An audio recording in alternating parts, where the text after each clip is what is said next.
জীবনের অর্থ কি?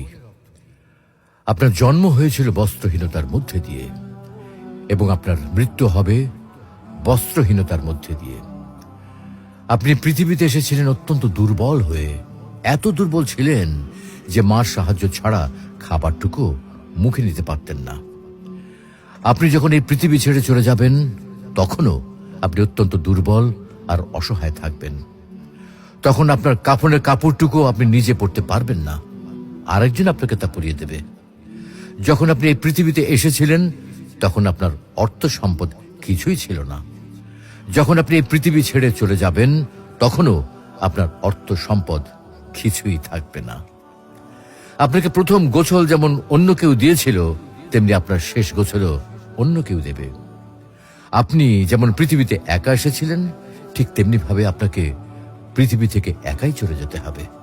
আপনার সঙ্গে আপনার প্রিয়জন কেউ যাবেন না। হ্যাঁ, এটাই জীবন, এটাই তো জীবন। তাহলে কেন এত মারামারি, এত সংঘাত, এত হানাহানি? কেন এত বিদ্বেষ? কেন এত হিংসা? কেন এত বেইমানি?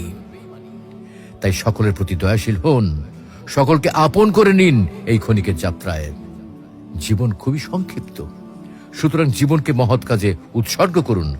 সর্বদাই নিজের ও মানুষের কল্যাণ করুন, অনর্থক কাজ থেকে নিজেকে বিরত রাখুন। তাহলে আল্লাহ রাব্বুল আলামিনও পরকালে আপনার কল্যাণ করবেন। পরিশেষে পবিত্র আল কোরআনুল করিমের এই আয়াতটির অর্থ গভীরভাবে অনুধাবন করুন আর ভাবতে থাকুন, মহান আল্লাহ রাব্বুল আলামিন আপনাকে লক্ষ্য করে কি বলছেন। হে ঈমানদারগণ, তোমাদের ধন সম্পদ ও সন্তান সন্ততি যেন তোমাদেরকে আল্লাহর স্মরণ থেকে গাফেল না করে, আর যারা এ কারণে গাফেল হয় তারাই তো ক্ষতিগ্রস্ত।